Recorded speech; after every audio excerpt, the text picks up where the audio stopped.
thanks everyone for coming out for this. Pleased to see that this is a way people would like to spend Saturday afternoon.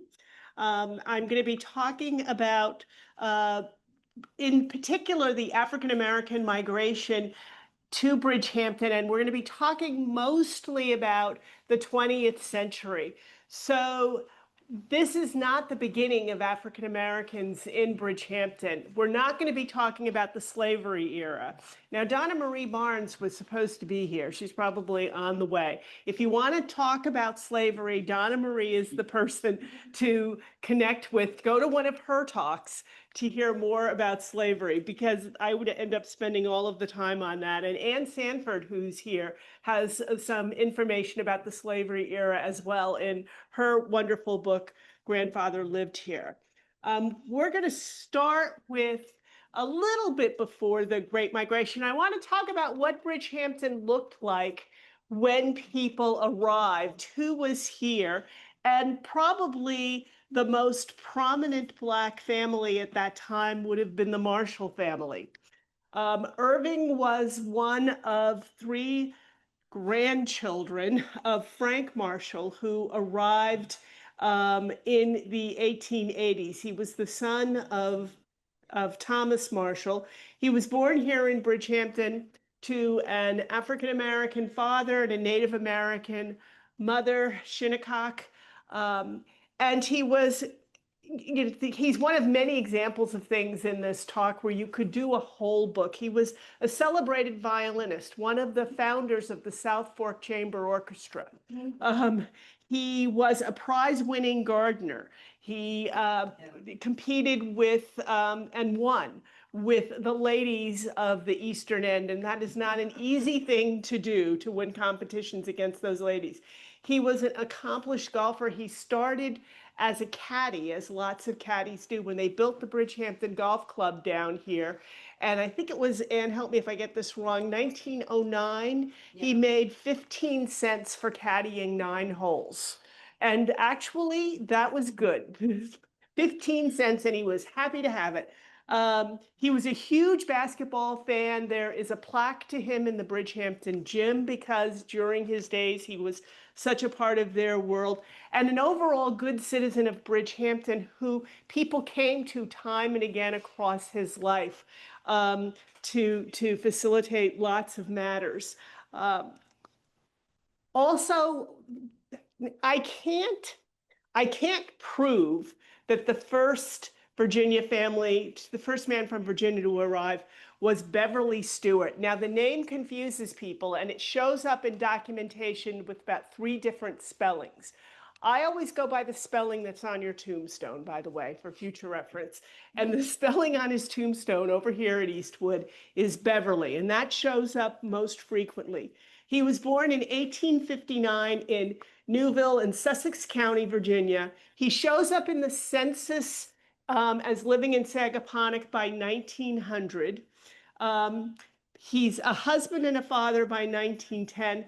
Approximately 1914, he becomes, and there's a plaque to him, the first Black farm owner, landowner in Sagaponack.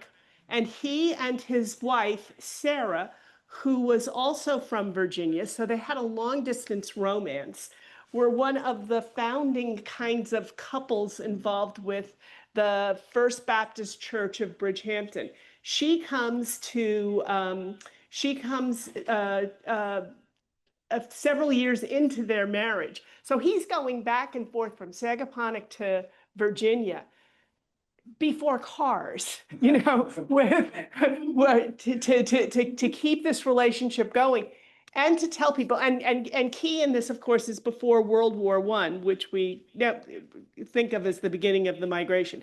Now, there are a lot of name coincidences that are going to come up in this talk. Now, most of you know the bottom half of this, but in Virginia, Southampton is one of 95 counties in the state of Virginia, and it's near, one of the big cities it's near is Suffolk, Virginia, which is a mid-sized city in the Commonwealth. Here in New York, we're in Bridgehampton, which is in the town of Southampton, which is in Suffolk County.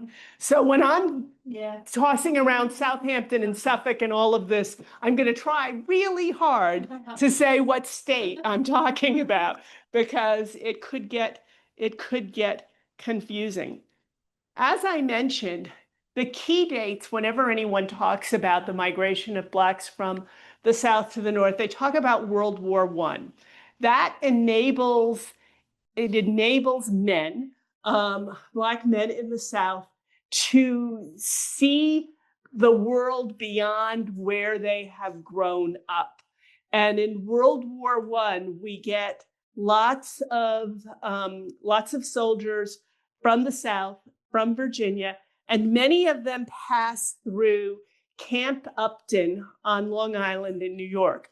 Camp Upton, if you know Long Island geography, but you're not recognizing Camp Upton, it's where they built Brookhaven National Labs on the land where Camp Upton was a major military space during World Wars I and II.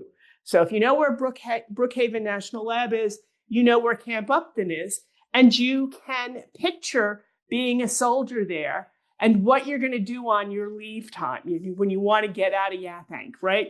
You're going to go west. You're going to go west into New York City. You're going to see that. You're going to see Brooklyn. You're going to see Harlem. But you also might consider going east. And you'll come here and you will see farms and you will see things that are very familiar to you from the South. And if you're looking at this life and saying to yourself, this looks better than what I have in the South, you might be making a determination between whether or not you want to move into a world with factories, the urban experience, but you're also being told that your labor might be welcome in the fields. It might be welcome in a more agrarian setting. There's demand for labor in the city. There's demand for labor in the country. So that's what the men are beginning to weigh as a result of having served in World War I and thinking about what they're going to do after the war. Talk a little bit more about geography here. So this is the state of Virginia, and it's 95 counties, many of which are very tiny little places. And I've tried to circle here the relevant ones to the migration to Bridgehampton. So this is North Carolina here. So it's right along this southernmost part of the state. And the counties we're talking about, Beverly Stewart was from Sussex County. We'll be talking about people from Dinwiddie. We'll be talking about people from Amelia. But because the coincidence factor here is the significant county is Southampton County, Virginia. And this is a close-up of Southampton County, Virginia. And so we've got people from Adams Grove, Branchville, Capron. Is Capron in the house? Yes, Capron is here. Cortland, Newsome's. But within Southampton County, the most people from Bridgehampton come from Druryville. Now, not every single African American in Bridgehampton came from Virginia. We had to be other people to marry and so forth. But a lot of people really did when we're talking about the 19-teens, 1920s, and that era. So again, if the urban experience doesn't appeal to you, if you have visited New York and you say, that's not my speed, That is not my lane. Living in an apartment building, I cannot imagine my mother living in an apartment building. My father started every day of his life after I came along feeding animals. He was not one for an urban experience. He grew up in Druryville. My mother grew up in Newsome's. So when you look at Bridgehampton, this looks pretty good. This looks familiar. This resonates with you. And it resonated with all of these people. So if you're familiar with the surnames of folks from this area, you've got Claudes here from Southampton County, Dardens, Fords, the Joneses, the Hobsons. Look at all those Hobsons. Arthur, Thomas, William, and Rufus Hobsons. These are the first generations. These are the grandparents of the Hobsons you know now.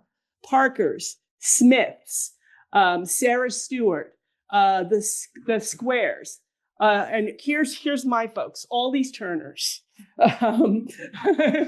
All these Turners are from Southampton County.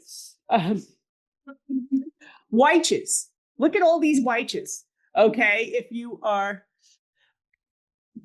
familiar with these are all folks from, and most of these are Druryville. Most of these are from Druryville. There are some from elsewhere in Southampton County, but most of these are from Druryville. The nearby counties, which are largely Greensville, Dinwiddie, Amelia, and Sussex, if you remember that red circle that I drew, these are names of people from those nearby counties. But it's easy for you to imagine, having seen the circle, that these people would know each other. Relationships don't respect county boundary lines. So if you were in Adams Grove or Druryville, the closest big city to you was Emporia. And Emporia is in Greensville County.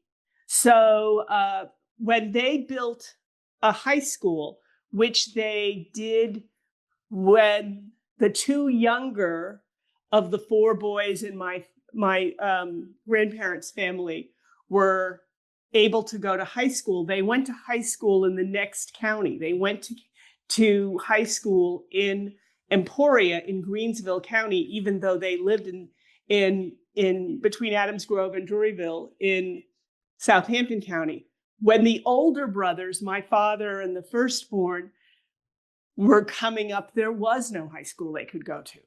They had to stop out at sixth grade. There was no place anywhere nearby where a Black male or female could go to high school.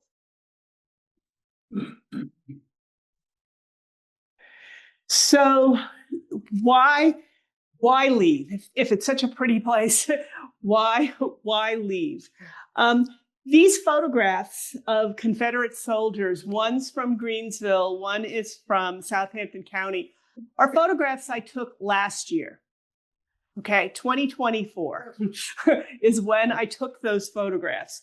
The one in Southampton County has been moved ever so slightly from where it was originally constructed by the courthouse to the back of the courthouse parking lot.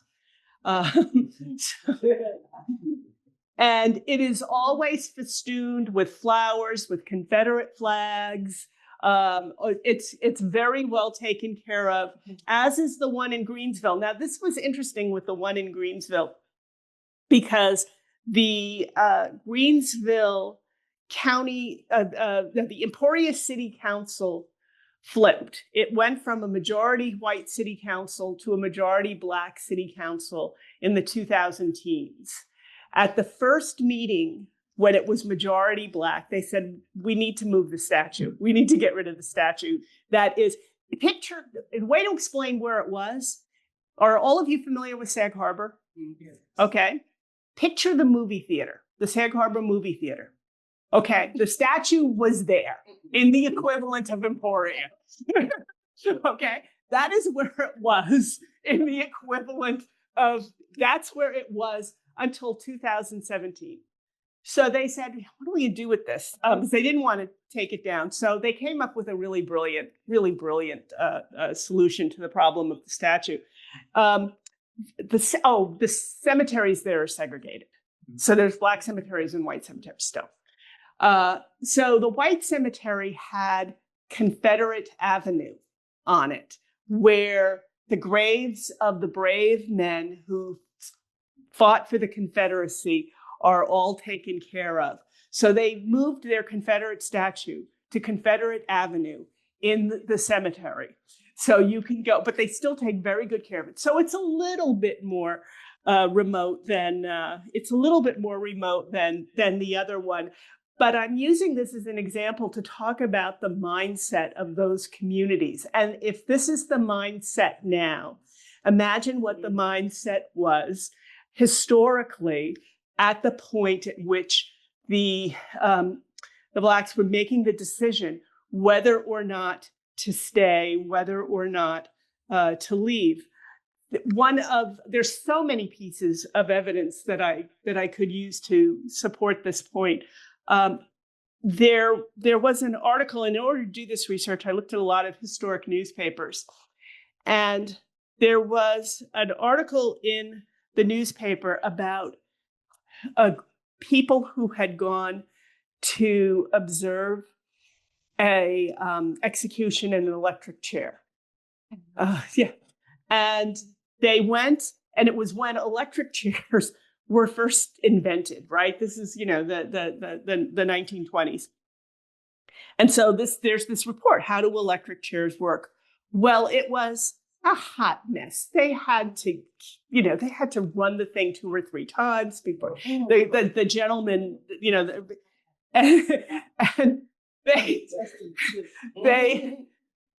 and they interviewed a member of the Virginia state legislature who was one of the people who'd been asked to observe. And he said, we've got to rethink this thing. He goes, that was a horrible thing to witness. I mean, I could barely stand to see that black man die that way. I just don't think I could have stood it at all if it were a white man. Wow. So that's the mindset that the individuals on that page of all of the people from Southampton County were grappling with in their environment. So they came here. These are just some of the families that are key. There are so many, and I have this fear in this room that I will have left out people that are here, and I apologize. Also, if anyone in this room noticed that I missed any families in any of these categories, please let me know. But we'll start over here with Fanny Crawford and her daughter, Barbara Person. Fanny Crawford's father, Maynard Square, and his wife were amongst the first to arrive. And one of the things that we see in her family that I think is emblematic of what happens to these individuals is, like so many people, he came to work potatoes. He came to get away, and he was doing the labor of potatoes. And I owe Ann Stanford for all of this. Ann interviewed Fanny in the early 2000s, and we have the information on her because of Ann's interviews. And Ann has shared every note, every paperclip, everything with me. So I really appreciate that because so few of these stories have been documented. So he worked potatoes, and that was fine, but he was a smart guy, and someone realized that he had more skills than that, and he wanted to advance. So he ends up training with a mason, sort of an apprentice relationship with a mason, and he becomes a really accomplished mason. They move to East Hampton, and that's what we see. That pattern really frequently. They start with potatoes. They start with the grunt work of potatoes, and they either move up in agriculture, up the potato ladder to more advanced responsibilities, or they moved to other kinds of occupations, often still what we would consider blue-collar occupations, but good, solid, reliable, year-round work that they could support a family on. Fanny and her mother were both domestic workers. Fanny would argue that she advanced beyond her mother within the domestic sphere because when she was doing domestic work, she was able to work for the really rich people. And if any one of you have ever done domestic work, it's not a hard and fast rule, but most of us preferred the really rich people to the so-so rich people. In the couple in the middle, that's my cousin Marion, my first cousin, the bride, and her husband Harding Darden. Harding was born in 1924. Yeah, that's Harding, and Marion. Yeah, and she was born in Southampton Hospital, right after my uncle and her mother came up from Druryville. So she ends up marrying someone who was from Druryville, and bringing up a family here. Harding goes on to become a soldier. He's way too young to have been in World War I, but he becomes a part of the military force in World War II. Over here we have the Robinsons, and this was a real significant family within the African American community here. One of the things that I think, but I can't be sure of, and I'm hoping someone will help me with this, is I'm hoping that James Robinson's father's name was Leroy, because we can't find his first name. We found one track for his first name. But we do know that his grandfather, whatever his first name was stationed at Camp Upton and came out to the potato fields. And he did what a lot of people did. He didn't move right away, but he would come back for the seasons for a couple of years. And he would come back to the same farmer and work year after year. And finally, he said, I think for my family, it's better up. I'm going to do the year-round thing. And so he comes up. Amongst many other things, James bought my father's taxi cab business at one point, but he also was the first African American to work in the post office in Bridgehampton. Many people of this generation can tell you who the first Black is across multiple occupations. Who's the first Black in the post office? Who's the first Black RN at Southampton Hospital? Katie Paget. Can go through that litany. One of the key things that's important to the community as they come up is a place to worship, a church. These are largely very religious individuals, and this was an important step in turning this from a place where Black people lived and worked into a Black community. A church makes it a community. And in 1924, the firehouse on Corwith Avenue was available, and the Black community entered into an arrangement with a mortgage to take it over and turn it into a church. The Stewarts, Beverly and Sarah, were heavily involved with that. But I've included this photo because later on there were other churches, other denominations, and Triune, which is in this screen here, is now occupying your church. They moved to Riverhead. Okay. They were at St. David AME. They were in St. David AME, but they didn't go away. The church populations, many of them have diminished in size, but the people who are still in them are strong, mighty communities that keep those churches going. And we really see that with First Baptist, which many would consider the sort of mother church, the first one of all of the of all of the churches here. So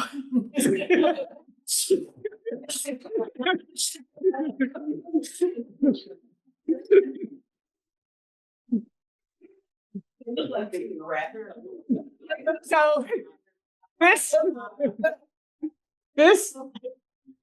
this is my wedding reception in 1982. And I use this as an example of the concept of chain migration. So we have here, we saw her as a bride before. So my cousin Marion, this is her father, my uncle Gordon Turner. He's the oldest. He was the first to come, work potatoes in Sagaponack. He's the oldest in the family. This is my father, Lloyd Turner. He came next. And then much younger than them is Carol's father, Grizzard Turner, who came and went a little bit. And that's typical as well. By the time Uncle Grizzard came, which was 1938? First time. Yeah, first time was 1938. So that's 20 years into this migration of Blacks from the South to the North. And the South realized something bad was going on from their point of view when everybody was leaving. And suddenly they could not take for granted a population to work for next to nothing. And so Uncle Grizzard had a good job, much better than the sharecropping job that Maynard Square had, where no money changed hands. After a year's worth of work, he never got money. And they talk about, many of them talk about the fact that they never got money.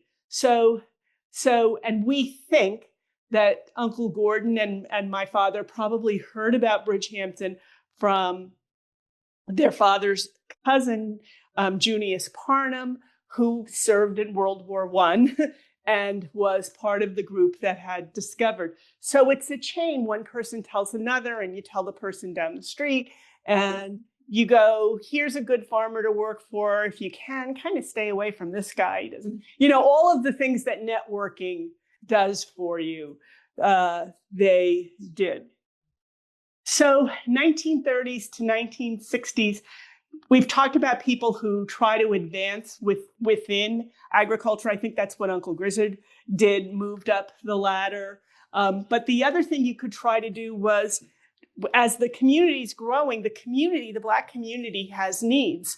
So Fanny's husband, again, Anne, thanks to Anne, we have this menu from Crawford's Restaurant where you could get lamb stew for 30 cents. I don't know if people in the back can see the prices on this. Cup of soup, 15 cents.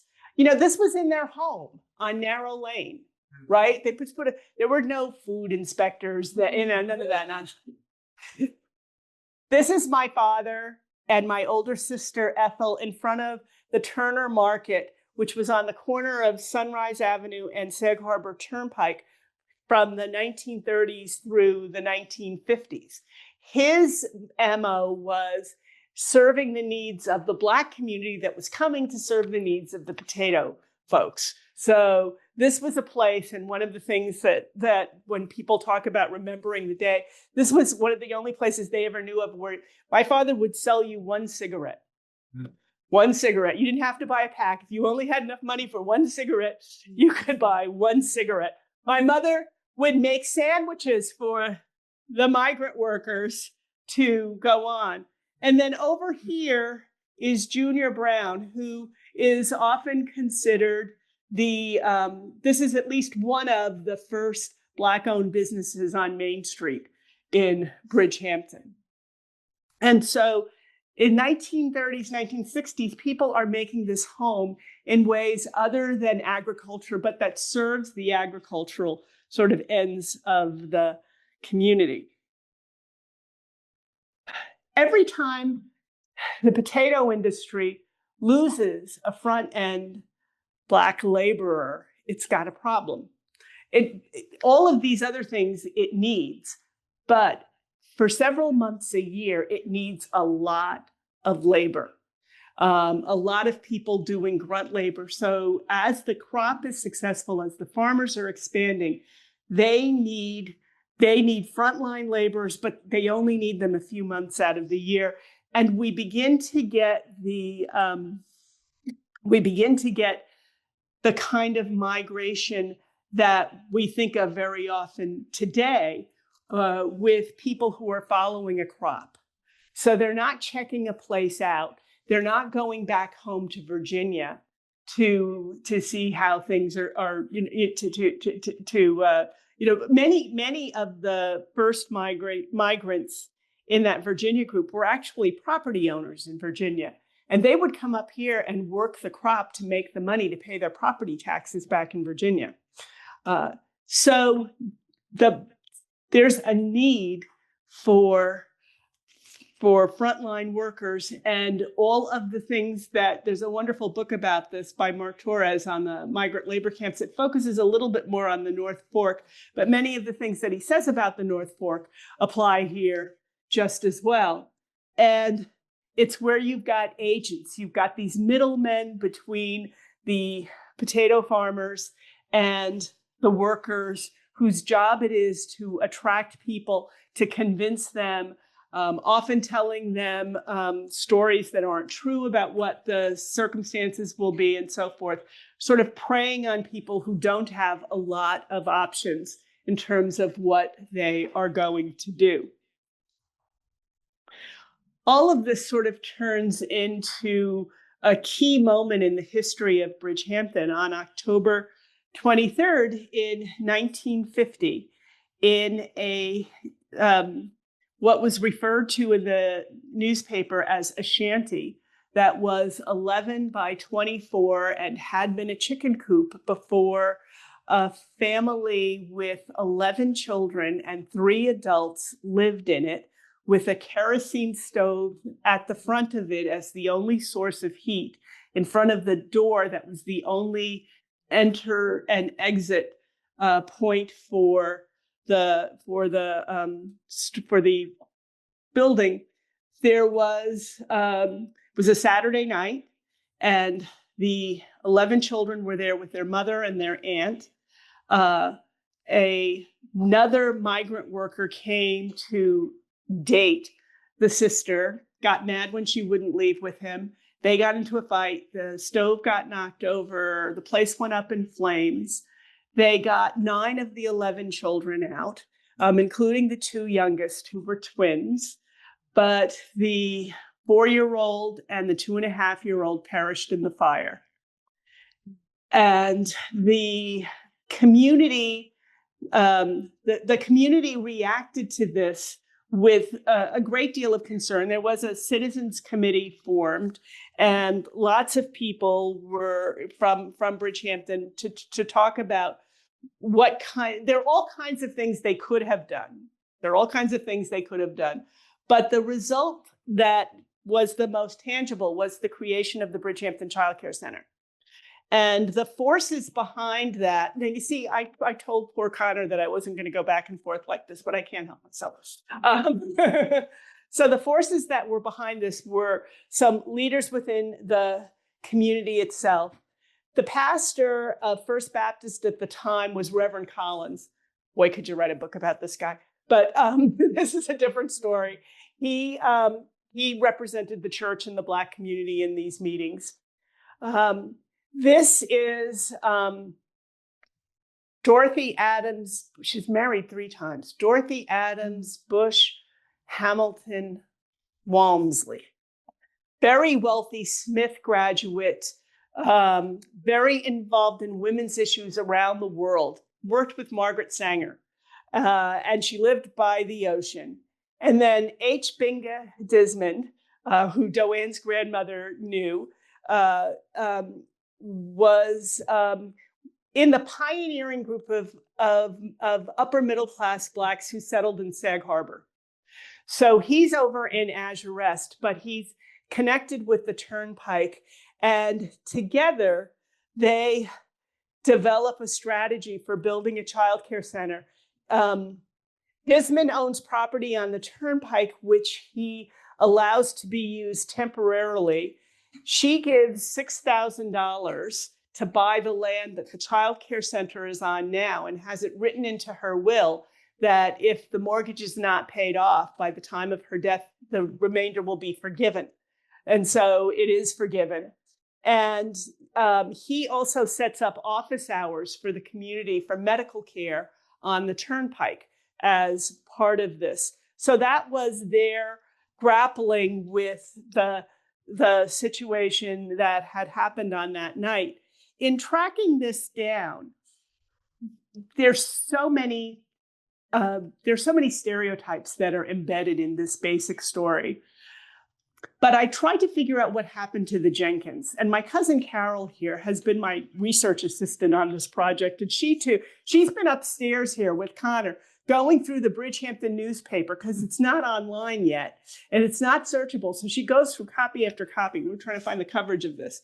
But we have figured out that after they got out of town very quickly after the fire, the Jenkins family. But through census materials and obituaries, I've been able to find some of them. And they were intact as a family ongoing. So this father and mother and their 9 children that remained stayed intact as a family. And I can go through the obituaries. Fortunately, that's what you can use to track people, to see that they took care of themselves and each other and had an interesting life after this tragedy. That's just sort of mind-boggling to the contemporary imagination. So the child care center, I would argue, with the church is a key institution in Bridgehampton, and so many people in the Black community who talk about what was a deal breaker in their childhood here and growing up here. We'll talk about the child care center. They had, who ever heard of a child care center having a reunion? They had a reunion last summer and people came from out of state. Your brother came from Virginia. People who had participated in the reverse migration came back for the child care center reunion because it has been so meaningful and it has kept up. If you've been over there now, they don't even like to call it a childcare center. They're teaching coding to adolescents there. They're teaching all kinds of things. The complexion is much different now than it was in the formation, but they've really kept up with the times in a really remarkable way. So you've got the church, you've got the childcare center. What are the other things that make people successful? Family. And we have in this ongoing community, a lot of attention and a lot of value placed on family. I had thought that she's probably over at the church because tomorrow's the 101st anniversary of First Baptist Church. And Thelma, who's in this picture, was supposed to be here, but I'll bet she's over in that kitchen getting ready for tomorrow. But she says that she told me about this picture that this was taken within a week of when her father and mother bought this house, and were able to provide a home that was of such significance to her family. The big differences between the schools that existed in the South and existed here, and that could be a whole separate talk. One of the key things about Bridgehampton School, obviously in addition to it being integrated, is that it is for most of the streets where African Americans live, the Turnpike, Suwasset, Norris, it's walking distance. And people walked collectively together and went to the school. There's a period at which the population does what sociologists calls tips. It moves from being a majority white school to being a majority Black school. And that transition was not without pains. And there are people who reflect with a great deal of dismay on how all of that was handled. And there are people who say, I got a good education. I went to college. Things worked out fine for me. These are very complicated matters, but school was a complete part. One of the things that may have been of interest to some of the Blacks who first came up from Virginia, the second valedictorian for Bridgehampton School in 1907 was Wilbur Marshall, Irving's brother. So the second valedictorian, this is from Ann's book, was a Black man. So that's very different from the segregated schools of the South, where, one of the letters that I read was from a commissioner of education in Virginia trying to tell the person who was going to take over for him in hiring the teachers for the Black schools. And he says, the secret to hiring a teacher for a Black school is always to hire the least competent applicant. So my cousin, whose mother stayed, in my family, there's 6 on Sally Turner's side, 4 offspring on Lloyd's. 9 of those 10 people migrated somewhere or another. But the one sister, my mother's sister, who stayed in Newsome's, her daughter told me that when they got the leftover, everybody knows the Black schools got the leftover books from the white schools after they were finished. But she told me I hadn't heard before, was that when they got them, somebody had gone through and razored out the sections they didn't want the Black students to read, including how to solve the math problems. No. So you would get the pages with the math problems, but you would not get the pages that told you how to solve the problems.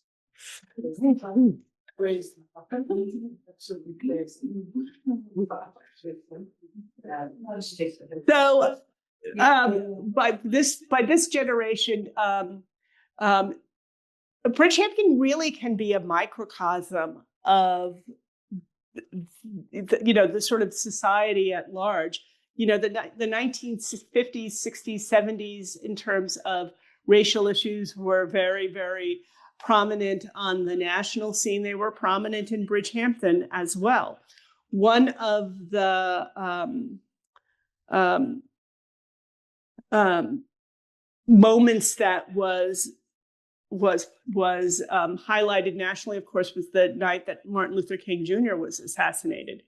In Bridgehampton, on the night that Martin Luther King was assassinated, young people started setting fires on Main Street in Bridgehampton. And apparently the cops went and they got Junior Brown and they said, is there a way of handling this before we have to handle it? So Junior got Thomas Turk Hobson, and they went up and they got the guys who were doing this, and nothing. They went home. That's what you did when Turk Hobson. So the whole thing was handled, and Junior gave all credit to Turk for that. So potatoes. This is no.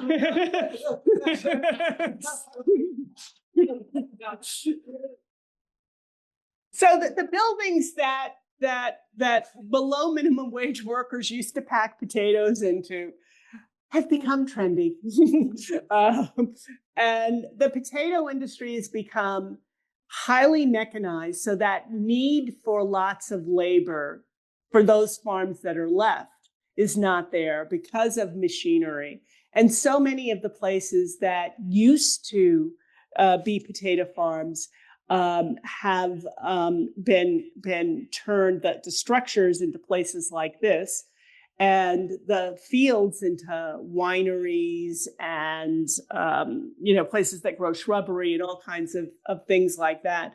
So it's so fortunate that individuals got beyond potatoes, because lots of people have been a part of, there are people on this Zoom call who are on the Zoom version of this who are in what's called the reverse migration. They have left here and gone back to the South, or people have followed their professions because, and this is true for whites and Blacks, there are a finite number of occupations that Bridgehampton can accommodate, right? it doesn't need an unlimited number of architects and various professions. So people have gone elsewhere, and there's nothing particularly wrong with with that picture. Now,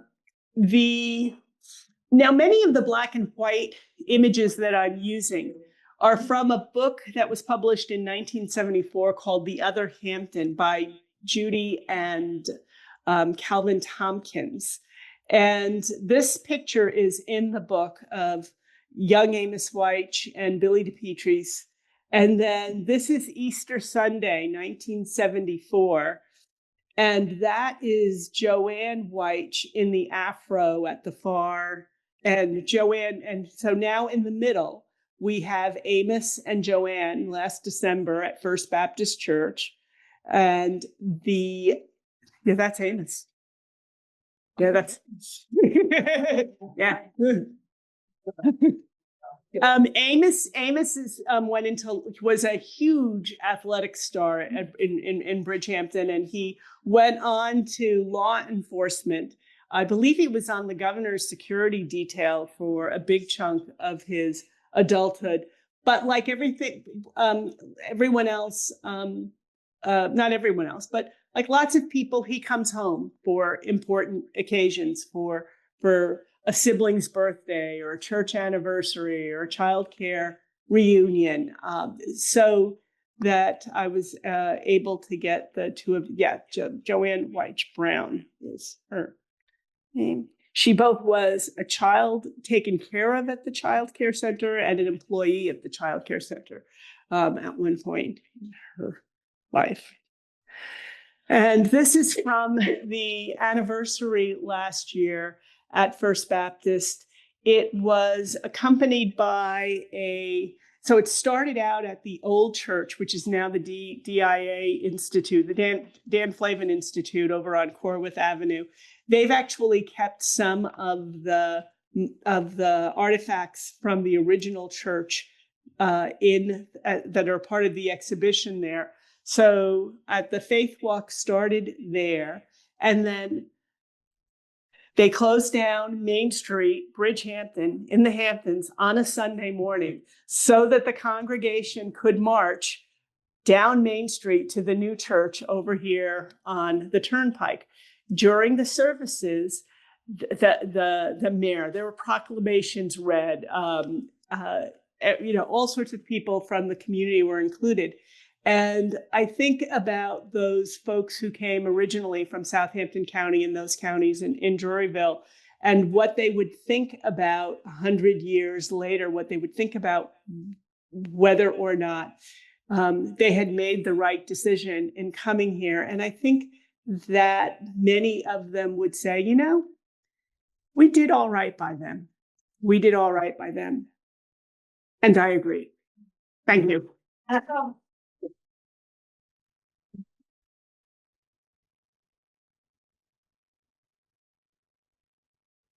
So, questions or comments? I went to school with Barbara Person. Oh, Brewer. Barbara Brewer. uh-huh. She was a wonderful pianist. Yes. Yes, absolutely. And in fact, one of the fool's errands I sent Carol on was try to figure out where she learned piano. We did figure out that because Irving Marshall, who I said was a celebrated violinist, his father was a violinist, but it was, for dances and that kind of thing. And there was a European trained master in Southampton who heard him when he was a teenager and said, if you worked with me and got real lessons, you got the basic gift. And so that's how Irving Marshall ended up becoming really quite accomplished as a violinist. But yeah, Barbara's playing, I think she ended up playing internationally. Yeah. I remember your sister. Which one? The one you had. Oh, Ethel? Yeah. Yeah. And I just wanted to say, I remember she was a wonderful dancer. It's so this project is a part of a book that I'm working on. The after the colon part, we'll be looking back at Black life on the eastern end of Long Island or something like that. I haven't got the title worked out. One of the neat things about it is hearing perspectives of other people, of people you know, and hearing just that kind of an observation. Well, I just wanted to clarify on it because she was such a wonderful dancer, and I think the guy that she danced with was Billy Williamson. Do you know the name? Yes. And they would put on such a performance. And I think her son is on the Zoom. oh, good. He signed up for it, so I think her son is now hearing about this. Yeah. Yeah, and I just wanted to tell you that in those dances, so that southwest corner of the dance floor was where she danced. And the other 3/4 of the floor is where we did.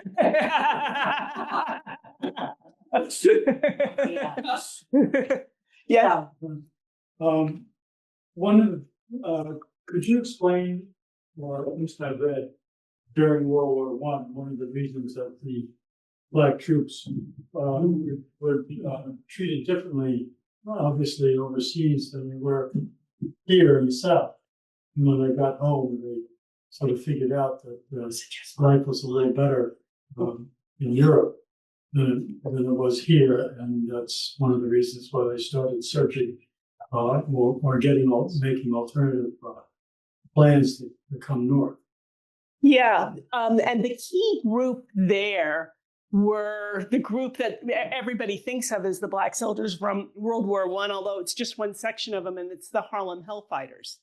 The Harlem Hellfighters were the only Black troops to see combat, but they saw more combat than any other unit in World War I. They were like 191 days in the trenches, and no other unit did that.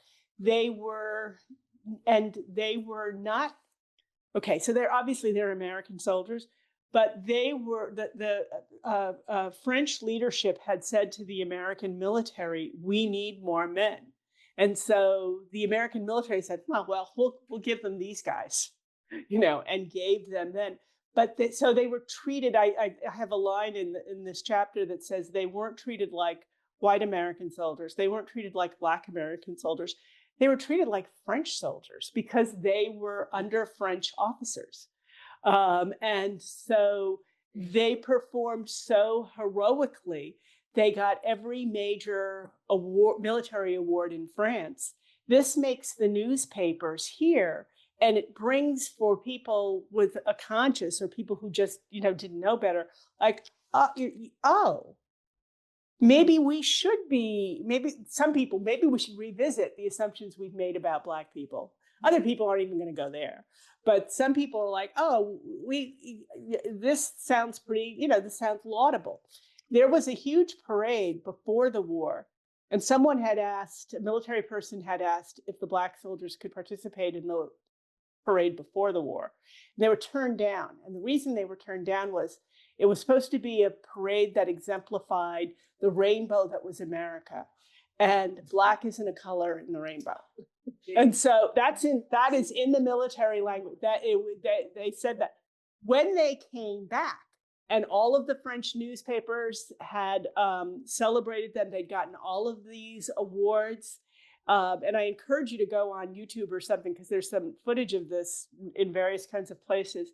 They gave them a parade up Fifth Avenue that was probably still unmatched. Wasn't it the band leader? James Reese Europe led the band, and that's often considered the birth of jazz. Actually, that parade is considered by many to be the birth of jazz, when people hear these musical instruments, and all of these musical instruments that had been in the war with soldiers after the war end up distributed throughout the South and many other places as secondhand instruments, and they become available to people. And that's how they learn. That's how they get saxophones and trombones and drums and all of that stuff. It's leftover World War I instruments that become available, and you give some people a saxophone and they know what to do with it. I don't. Over here. I have a two-part question. One is, and you may not know the answer to this, but were there African Americans living in Bridgehampton before this migration of people came? And if so, did those earlier African Americans do anything to help the new arrivals to sort of settle in, or did they remain sort of separate? There seems to have been, and this is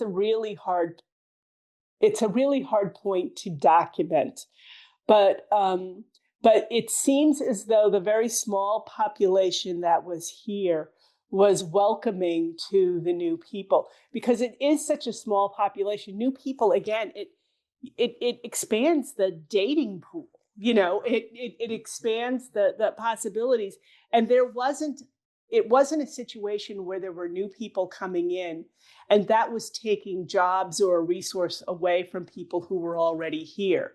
It was a growing economy and everyone knew they needed more workers.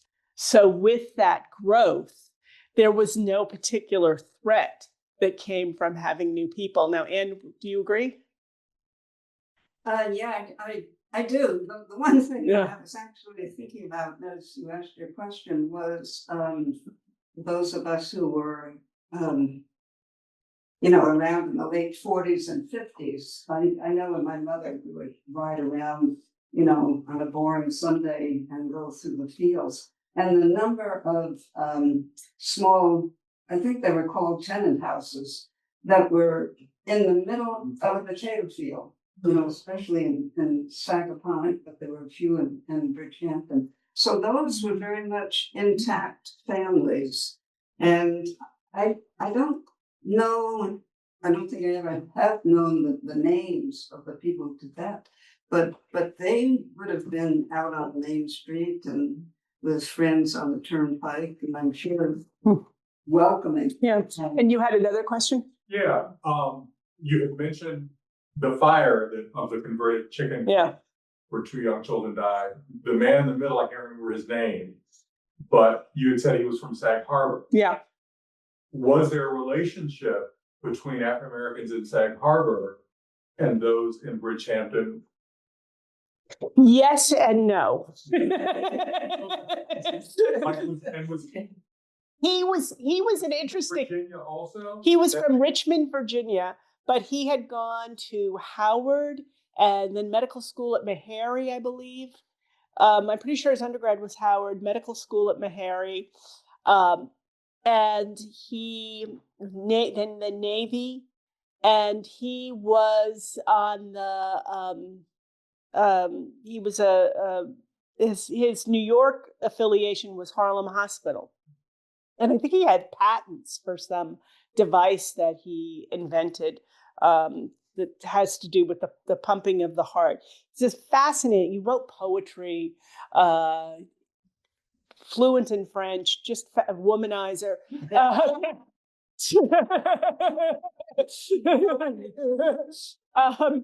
Just quite flamboyant, but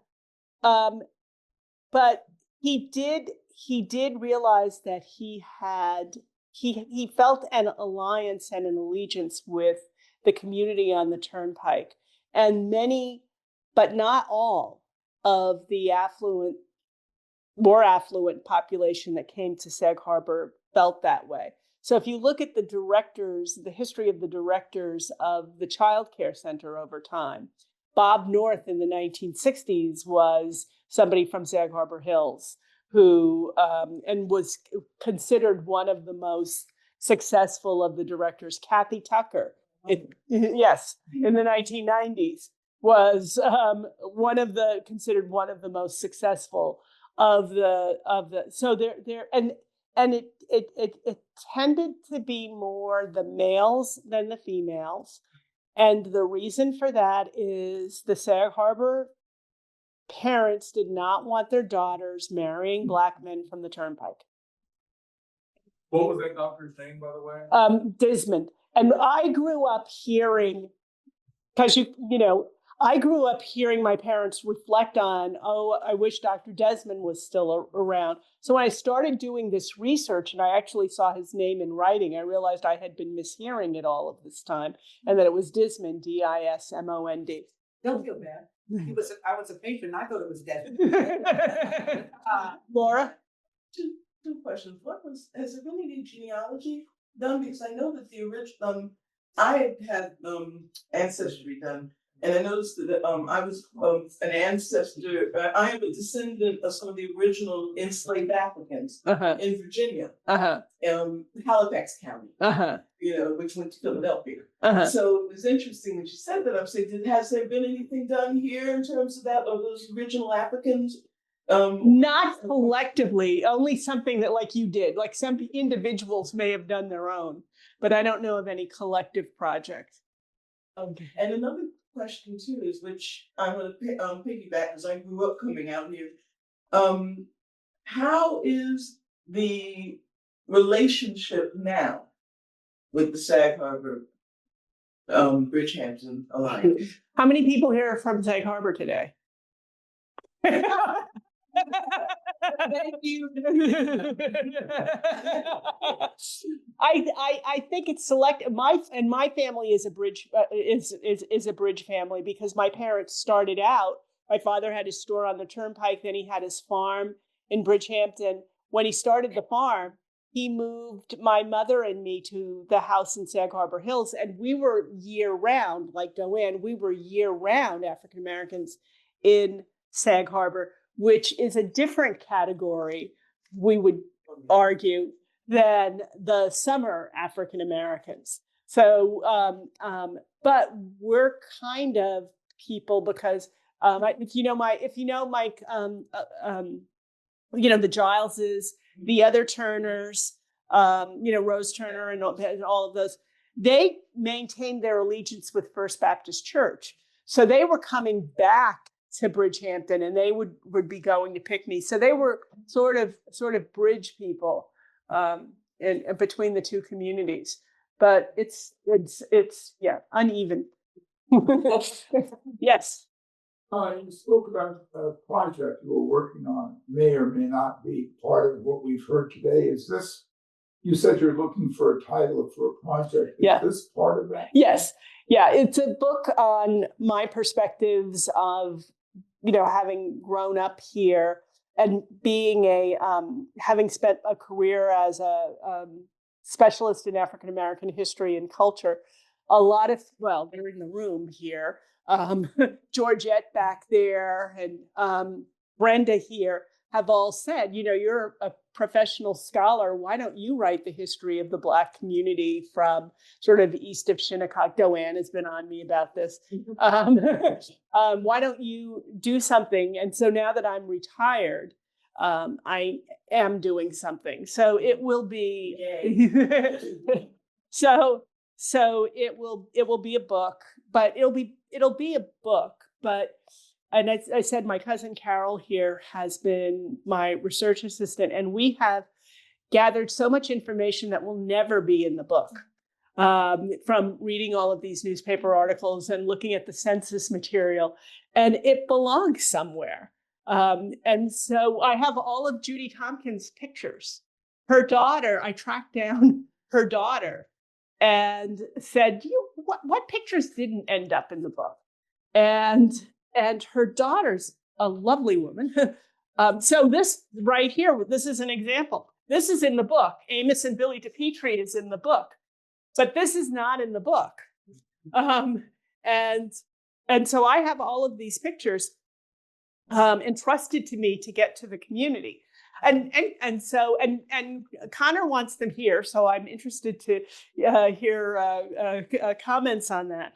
So it's bigger than it's more expansive than my book, which will have a chapter on the Virginia section that I talked about. Because what I didn't mention is that Southampton County, Virginia, to the historians in the room, will recognize it as the place where the Nat Turner Rebellion happened.